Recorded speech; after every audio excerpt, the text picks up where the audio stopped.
Bienvenue sur notre chaîne, nous proposons des vidéos intéressantes vous montrant chaque jour la vie et l'héritage de personnes célèbres.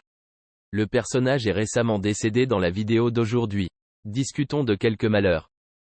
Avant d'entrer dans plus de détails, nous vous demandons spécialement de consulter notre chaîne et de vous y abonner, de la partager avec vos amis et de me rendre service. Nous invitons donc davantage de public à pouvoir accéder à notre contenu. Premier sujet, Cyril Ferraud et son parcours avec Slam, la raison de son départ après de nombreuses années d'association. Cyril Ferraud, né le 15 mars 1985 à Digne-les-Bains, est l'un des plus célèbres présentateurs de la télévision française. Il est largement connu pour l'émission Slam sur France 3, un jeu télévisé intellectuel autour des mots croisés. Depuis ses débuts en 2009, Slam a rapidement séduit un large public et est devenu l'une des émissions les plus populaires de la télévision française. Cyril Ferraud, avec son style d'accueil convivial, plein d'esprit et énergique, a largement contribué au succès de Slam. Carrière impressionnante. Avant de rejoindre Slam, Cyril Ferraud a eu un long parcours dans le milieu de la télévision. Il a débuté sa carrière en tant que rédacteur et a progressivement gravi les échelons jusqu'au poste d'animateur. Cyril a participé à l'animation de nombreux programmes télévisés différents, allant des émissions de divertissement aux programmes musicaux et culturels. Cependant, Slam constitue véritablement le grand tournant de sa carrière. Cyril Ferraud est non seulement un animateur talentueux mais aussi une personne très influente dans l'industrie française du divertissement. Il a remporté de nombreux prix prestigieux, dont le Green Wave Award et le 7 d'or de la télévision. Ces succès prouvent non seulement le talent et les efforts de Cyril mais affirment également sa position dans le cœur du public. Amour et attachement au Slam. Slam n'est pas seulement une émission de télévision mais aussi un pôle important de la vie et de la carrière de Cyril Ferraud. Durant plus d'une décennie avec Slam, Cyril a construit une relation privilégiée avec le public. Il est non seulement un hôte mais aussi un ami et un compagnon de nombreuses générations de public. Cyril essaie toujours d'apporter au public des expériences intéressantes et utiles à travers chaque épisode de Slam. L'enthousiasme et la passion de Cyril pour le Slam sont évidents dans la façon dont il interagit avec les joueurs et les spectateurs. Il crée toujours une atmosphère joyeuse, vibrante et inspirante, rendant chaque épisode de Slam spécial. Grâce au dévouement et au talent de Cyril, Slam est devenu l'une des émissions les plus populaires de la télévision française. La raison cachée du départ de Cyril Ferraud de Slam. La décision de Cyril Ferraud de quitter Slam, après de nombreuses années d'association, a suscité beaucoup de regrets et de surprises auprès du public. Derrière cette décision se cachent des raisons que seuls les initiés peuvent comprendre. Voici quelques principales raisons qui peuvent expliquer la décision de Cyril Ferraud. 1. Désir de changement et de découverte de soi. L'une des principales raisons pour lesquelles Cyril Ferraud a décidé de quitter Slam était son envie de changer et d'explorer de nouvelles opportunités dans sa carrière. Après plus d'une décennie avec Slam, Cyril a estimé qu'il était temps pour lui de se lancer de nouveaux projets et d'élargir le champ de ses activités. Une carrière télévisuelle est un domaine volatile et compétitif, et pour rester frais et créatifs, les artistes doivent souvent changer et expérimenter de nouveaux projets. 2. Pression au travail et désir de trouver un équilibre. Animer une émission de télévision populaire comme Slam demande beaucoup de temps, d'efforts et de dévouement. Après des années de travail non-stop, Cyril Ferraud ressentira peut-être le besoin de faire une pause pour retrouver un équilibre dans sa vie. Les pressions au travail et les horaires chargés peuvent entraîner du stress et de la fatigue, et prendre une pause dans le travail peut être un moyen pour Cyril de retrouver son énergie et de prendre soin de sa santé mentale. 3. Rechercher de nouveaux défis. Toujours avide de défis et en constante évolution, Cyril Ferraud peut avoir le sentiment d'avoir accompli ce qu'il a pu avec Slam, et doit rechercher de nouveaux défis pour continuer à progresser dans sa carrière. Quitter Slam ne signifie pas la fin de la carrière de Cyril, mais au contraire, cela peut lui ouvrir de nouvelles opportunités et l'aider à découvrir de nouvelles facettes de lui-même. 4. Nouveaux projets personnels et professionnels. Cyril Ferraud est non seulement un animateur mais aussi un artiste aux multiples talents avec de nombreuses passions et projets personnels. Il voudra peut-être passer du temps à développer de nouveaux projets, comme participer à la production cinématographique, écrire des livres ou essayer de nouveaux rôles dans l'industrie du divertissement. Quitter Slam pourrait donner à Cyril plus de temps et d'espace pour se concentrer sur des projets personnels et développer sa carrière de manière plus globale. 5. Désir de passer du temps en famille. Une autre raison possible pour laquelle Cyril Ferraud a décidé de quitter Slam était l'envie de passer plus de temps avec sa famille et ses proches. Une carrière à la télévision demande souvent beaucoup de temps et de dévouement, et trouver un équilibre entre travail et vie de famille est important pour chacun. Cyril voudra peut-être passer plus de temps avec sa famille et profiter de moments précieux avec ses proches. Réaction du public et avenir du Slam. La décision de Cyril Ferraud de quitter Slam a provoqué beaucoup de regrets et de surprises auprès du public. Cependant, le public a également compris et respecté sa décision. Ils adressent à Cyril leurs meilleurs vœux et espèrent qu'il continuera à réussir dans de nouveaux projets. Dans le même temps, le public attend également avec impatience de voir qui succédera à Cyril et continuera à diriger Slam à l'avenir. Conclure. Le départ de Cyril Ferraud de Slam, après de nombreuses années d'association, est une décision lourde de sens et nécessaire. Même si la raison sous-jacente à cette décision peut être une combinaison de facteurs, elle reflète le désir de Cyril de changer, de trouver un équilibre et d'explorer de nouvelles opportunités. Le parcours de Cyril Ferraud n'est pas seulement une histoire de réussite et de renommée mais aussi une leçon de persévérance, de passion et de capacité à relever des défis. Cyril Ferraud a profondément marqué le public et l'industrie télévisuelle française à travers Slam et les autres projets auxquels il a participé. Son départ de Slam n'est pas une fin mais un nouveau départ, ouvrant de nouvelles pages prometteuses dans sa carrière. Le public se souviendra toujours de Cyril avec de beaux souvenirs et attend avec impatience ses prochains succès sur son nouveau chemin. Sujet numéro 2, Alain Delon, acteur notoire du cinéma français. Alain Delon, né le 8 novembre 1935 à Sceaux en France, est l'un des acteurs les plus célèbres du cinéma français. Avec plus de 60 ans d'activités artistiques, il a laissé une profonde impression dans le cœur du public à travers une série de rôles impressionnants. Cependant, la vie et la carrière d'Alain Delon sont également associées à de nombreux scandales et scandales, faisant de lui l'une des figures les plus controversées de l'industrie cinématographique. Gloire et controverse au Festival de Cannes 2019. En 2019, au Festival de Cannes, Alain Delon a reçu la Palme d'Or d'honneur. Il s'agit de l'une des nobles récompenses, lancées par le comité d'organisation du Festival du film en 2002, pour honorer les acteurs et réalisateurs qui ont mené une carrière réussie mais qui n'ont jamais été honorés lors de cet événement. Cependant, la réception du prix par Alain Delon a suscité de nombreuses controverses. Selon Euronews, beaucoup de gens pensent qu'il ne mérite pas d'être honoré en raison de nombreux scandales dans le passé. La pétition protestant contre le prix décerné à l'acteur a reçu plus de 25 000 signatures sur Internet.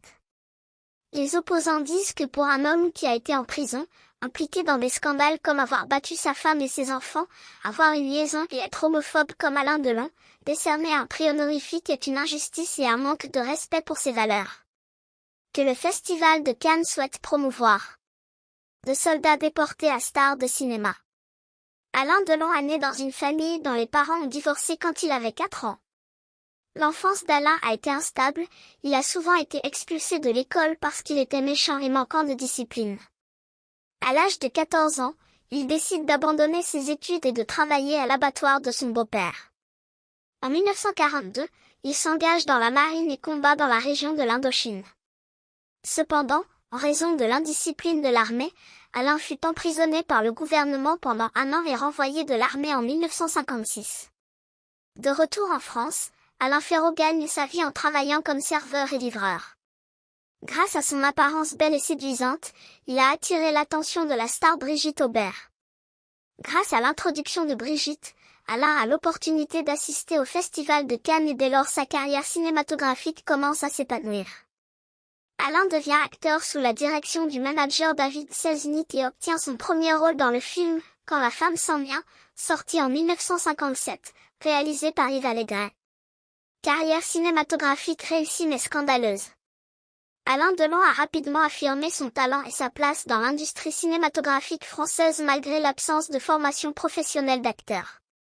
En 1959, il joue dans Trois meurtrières, qui remporte un succès au box-office français et est projeté aux États-Unis. Le film Purple Moon, sorti en 1960, fait d'elle une étoile brillante du cinéma français. Dans le film, il incarne Tom Ripley, qui a la capacité de très bien se faire passer pour d'autres personnes et tue un riche homme d'affaires pour vivre la vie de cette personne. Ce rôle a reçu de nombreux éloges de la part des critiques, le New York Times commentant que le rôle d'Alain était émouvant et montrait des expressions intenses. Alain continue d'occuper de nombreux rôles à succès et travaille avec les plus grands réalisateurs européens de l'époque tels que Luchino Visconti, Jean-Luc Godard, Jean-Pierre Melville, Michelangelo Antonioni et Louis Malle. Il joue souvent le rôle d'hommes jeunes, dynamiques et talentueux qui deviennent progressivement moralement corrompus. Il est également célèbre pour son image d'amant doux ou de héros romantique. Avec plus de 60 ans d'expérience dans l'industrie cinématographique, Alain Delon compte parmi les noms les plus connus de France. Il est apparu dans près de 90 films et téléfilms, et a été classé par de nombreux magazines internationaux comme une figure emblématique du cinéma français et mondial. Les films remarquables d'Alain incluent Rocco et ses frères, 1960, Plein Soleil, 1960, L'éclisse, 1962, Le Léopard, 1963, Lost Command, 1966. James Dean de France. Le magazine Gentleman's Gazette a qualifié Alain Delon de James Dean de France. James Dean est une légende du cinéma hollywoodien, États-Unis, connu pour sa belle apparence et ses rôles introspectifs. Cette comparaison ne parle pas seulement du talent d'acteur d'Alain Delon mais fait également référence à sa vie tumultueuse et à ses nombreux scandales. Alain s'est déjà essayé à la capitale cinématographique d'Hollywood, mais sans succès. En plus d'agir, il a ouvert Delbo Productions et produit plusieurs de ses propres films. La vie privée est pleine de scandales. Outre son illustre carrière cinématographique, Alain Delon est également célèbre pour avoir eu une vie personnelle compliquée et scandaleuse. Il était considéré comme un sex symbole dans sa jeunesse et était célèbre pour être un coureur de jupons dans l'industrie française du divertissement. En 1959, Alain s'est fiancé avec Romy Schneider après s'être rencontré lors du tournage du film Christine. Cependant, au même moment, il a une liaison avec la chanteuse allemande Christa Pavchan et a un enfant en 1962. Lorsque Romy l'apprend, il tente de rétablir la relation mais échoue et annule le mariage en 1963. L'année suivante, Alain épouse le mannequin Nathalie Barthélémy et ont eu un fils ensemble. Le mariage n'a duré que 5 ans. Après le divorce, Alain ne se remarie pas mais vit uniquement avec d'autres amants. De 1968 à 1983, il vit avec l'actrice Mireille Darc. En 1987, Alain entame une relation avec le mannequin Rosalie Van Bremen et a 2 enfants ensemble.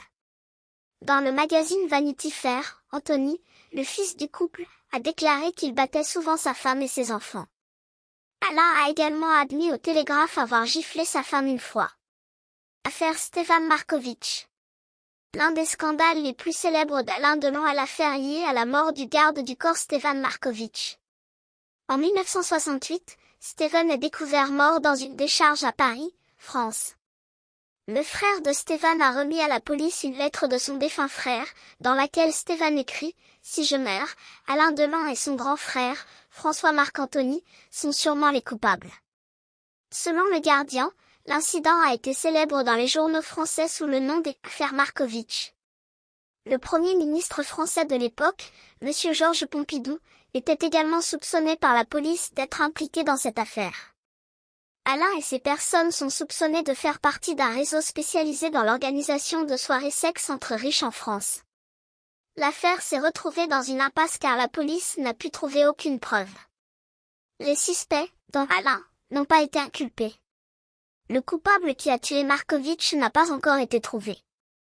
En 1969, Alain a également été condamné à 4 mois de prison par un tribunal italien pour avoir agressé un photojournaliste dans ce pays. Déclaration controversée. Alain Delon a fait à de nombreuses reprises des déclarations controversées dans la presse. En 2013, à la télévision nationale française, l'acteur avait déclaré que les homosexuels allaient contre nature. Il a déclaré qu'il n'était pas opposé au mariage homosexuel, mais qu'il n'était pas d'accord avec le fait que ces personnes demandent à adopter des enfants. En 2018, également à la télévision nationale française, Alain a suscité la polémique lorsqu'il a déclaré que gifler les femmes montrait sa classe de gentleman. Parler de vie et de carrière. Selon le Japan Times, Alain Delon a déclaré un jour que sa vie était liée à 3 choses, agir, faire des bêtises et élever des enfants. Il a déclaré qu'il ne se souciait pas des critiques du public concernant son style de vie. Je suis habitué à ces mots. Le plus important, c'est qu'il ne trouve rien à critiquer dans ma carrière d'acteur, a déclaré l'acteur. Conclure. Alain Delon est une icône du cinéma français, un acteur au parcours brillant mais aussi scandaleux. Même s'il a parfois chuté et s'est retrouvé dans de nombreux scandales, personne ne peut nier son talent et sa grande contribution à l'industrie cinématographique. Cependant, les scandales et les scandales de sa vie privée ont quelque peu effacé l'image d'une étoile brillante dans le cœur du public. La chanteuse n'avait que 9 ans lorsqu'elle l'a enregistré et a ressenti une telle angoisse qu'elle a même essayé de se faire du mal. Les critiques ont accusé Giada d'être une mère égoïste et inattentive. Et Willow a dit un jour qu'elle était déçue de la façon dont ses parents avaient géré son succès. I definitely had to forgive